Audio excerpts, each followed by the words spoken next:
এখন পেন গেছটো অন কৰি পেলাই বহাই দিছোঁ। এতিয়া মই গোটেই মছলাখিনি ৰোষ্ট কৰিম। অকণমান গোন্ধ ওলোৱালৈকে ভাজি থাকিম। প্ৰথমতে টাৱাখন গৰম হ'বলৈ দিব। এয়া গৰম হৈ গৈছে ধুনীয়াকৈ। এতিয়া মই গোটেই মছলাবোৰ এনেকৈ ৰোষ্ট কৰিম। এই মছলাখিনি দিয়াৰ পিছত এনেকৈ লৰাই থাকিব আৰু পাৰিলে অলপ চিমত দি দিব। এনেকৈ প্ৰায় 2 মিনিটমান মছলাখিনি ভাজি দিলে ভালকৈ এটা গোন্ধ অহালৈকৈ মছলাখিনি জ্বলাই নেপেলোৱালৈকৈ এনেকৈ ভাজি থাকিব। এয়া মোৰ মছলাখিনি লাহে লাহে ফুটিবলৈ আৰম্ভ কৰিছে। মানে ধুনীয়া এটা সুগন্ধও আহিছে মছলাখিনিৰ পৰা। মানে মোৰ এইখিনি ৰোষ্ট হৈ গ'ল। এনেকুৱাতে আপোনালোকে গেছটো অফ কৰি মিক্সিৰ বা কিহত পিছে, পটাতে পিছে নে মিক্সিত পিছে, লাহেকৈ ডাঙৰকৈ অলপ পিচি ল'ব। এতিয়া মই এইখিনি অফ কৰি দিম গেছটো। এতিয়া এনেকৈ এটা মিক্সি জাৰত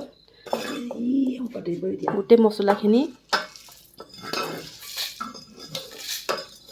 এয়া দেখিছে মিক্সি জাৰত ইমান ধুনীয়াকৈ মই লৈ ল'লোঁ। এতিয়া মই মিক্সিটোত পিচি দিম অলপ গোটা গোটাকৈ থকাকৈ। বৰ এটা পাউডাৰ নালাগে আমাক, অলপ গোটা গোটা টেক্সচাৰৰ হ'লে বৰ ধুনীয়া এটা সোৱাদ আহে খাবলৈ আচাৰখিনিত।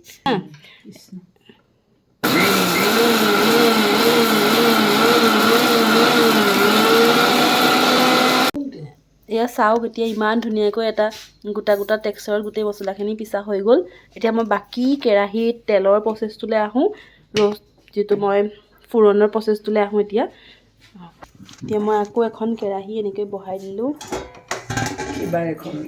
এতিয়া গৰম হোৱালৈকৈ কেৰাহীটো ভালকৈ, আৰু এনেকৈ পানী থাকিলে বৰ শুকানত আচাৰ বনালে ভাল আৰু জলদি তৈয়াৰ হ'ব। সেয়েহে মই এনেকৈ মুচি দিলোঁ কেৰাহীটো শুকানকৈ।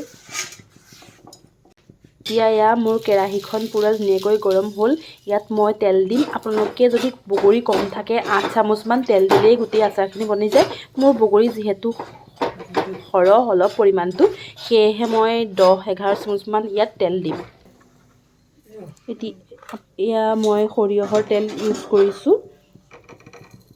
এয়া আপোনালোকে জোখমতে চামুচত দিব পাৰিব। মই যিহেতু সদায় বনায়ে থাকোঁ, সেইকাৰণে মোৰ জোখটো আছে। মছলাখিনি ভালকৈ ৰোষ্ট হোৱালৈকে আপোনালোকে তেলটো দিব পাৰিব এনেকৈ।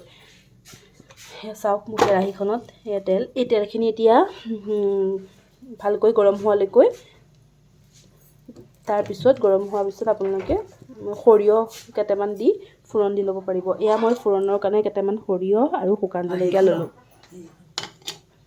এয়া মোৰ বগৰী চাওক, সেইখিনি মই ৰাতিপুৱা যিটো ভিডিঅ' বনাইছিলোঁ, ৰাতিপুৱাই বনাইছিলোঁ। এইখিনি মই এনেকৈ চেপেটা কৰি আৰু এটা আৰু এবাৰ ৰ'দত মই শুকুৱাই ল'লোঁ। বৰ ভালকৈ শুকুৱাই ল'ব, কাৰণ কিয়, য'ত পানী চানী কিবা থাকিলে শুকাব, বা ইয়াৰ ভিতৰত কেতিয়াবা এনেকৈ ভাঙি দিয়াৰ পিছত পোক চোক ওলাব পাৰে। যদি ৰ'দত দি দিয়ে ভালকৈ পোক চোকবিলাক আঁতৰি যায়। সেইটো কাৰণে আপোনালোকে এবাৰ ভাঙাৰ পিছত এবাৰ ৰ'দত দিবই।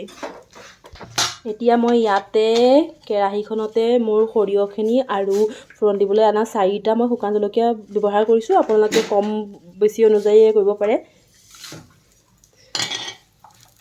এতিয়া এইখিনি ভালকৈ ফুটিব, গতিকে অলপ আঁতৰৰ পৰা নিজকে বচাই এনেকৈ তেলখিনিত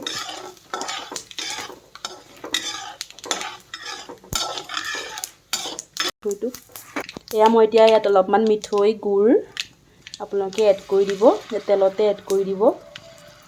আৰু এইটো ভালকৈ কেৰামিল হোৱালৈকৈ, তেলখিনিত গলি যোৱালৈকৈ এনেকৈ কেৰাহীত এনেকৈ হাতাৰে লৰাই থাকিব।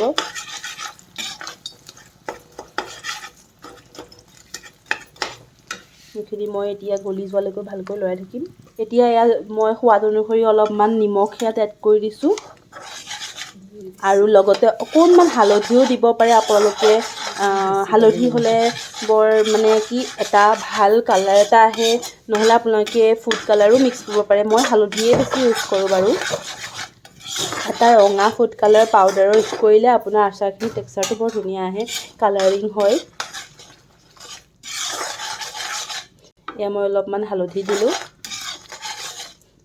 আৰু লগতে ইয়াতে অলপ গৰম মছলা দিব পাৰে অকণমান গোন্ধৰ বাবে।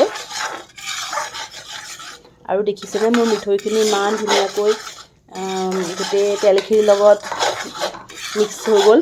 আপোনালোকে ইয়াতে অকণমান পানীও দিব পাৰে। পানীটো দিলে কি হয় আচাৰটো বহুত ৰসাল হয় আৰু যদি অকণমান জাষ্ট সোৱাদৰ পাৰ্থক্য হয় এনেকৈ বগৰী দিলে আচাৰৰ সোৱাদটো অলপ বেছি হয় আৰু পানী দিলে অলপ সোৱাদটো কমে যদিও পিছলৈ আকৌ আহে অকণমান জাষ্ট এনেকৈ মই অলপ পানী দি দিছোঁ এয়া। আৰু পানী দিলে মছলাখিনি নজ্বলেও হৈ যাব আৰু বৰ ৰসাল হয়। এই ফেনখিনি তললৈ যোৱাৰ লগে লগে মই গেছৰ চিমনিটো অফ কৰি পেলাই বগৰীখিনি দি দিম। এতিয়া দেখিছে এয়া মই বগৰীখিনি এড কৰি দিম। আমাৰ বগৰী বহুত আছে। এনেকৈ লাহে লাহে বগৰীখিনি এড কৰি দিব।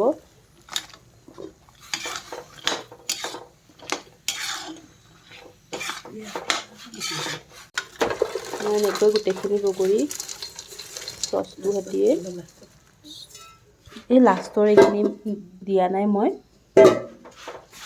দেখিছেনে ভালকৈ মিঠৈখিনি মছলাখিনি এনেকৈ চাৰিওকাষেদি এনেকৈ কৰি মাজলৈ দি বগৰীখিনি মিলাই দিব এনেকৈ। আৰু ইয়াত বগৰীখিনি ভালে থাকিবৰ কাৰণে মই কেইচামুচমান ভিনেগাৰ ইউজ কৰিম। এয়া মোৰ ভিনেগাৰ, ইয়াত মই 2 চামুচমান ভিনেগাৰ এড কৰিম। দেচোন এইফালৰ ওপৰত হৈ যাব। ভিনেগাৰ দিলোঁ মই খপটোতে বাকি ল'লোঁ, ডাঙৰ খপটোতে 1 খপ বাকি ইয়াত ভিনেগাৰ মিলাই দিলোঁ।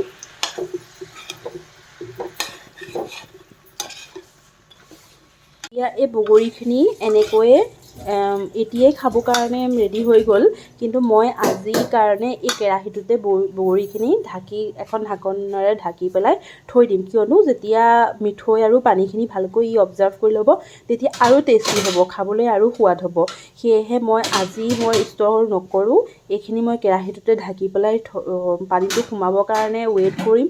আৰু কাইলৈ মই দুপৰীয়া যেতিয়া ৰ'দ ওলাব তেতিয়া মই এটা ঠাণ্ডা হোৱাৰ পিছত এটা ডাঙৰ যিটো চিচাৰৰ বটল আহে সেই বটলটোত আচাৰখিনি সুমুৱাই পেলাই আপোনালোকে ৰ'দত দি থাকিব পাৰিব আৰু এই মিঠা জ্বলা আচাৰৰ সোৱাদ ল'ব পাৰিব। চাওক।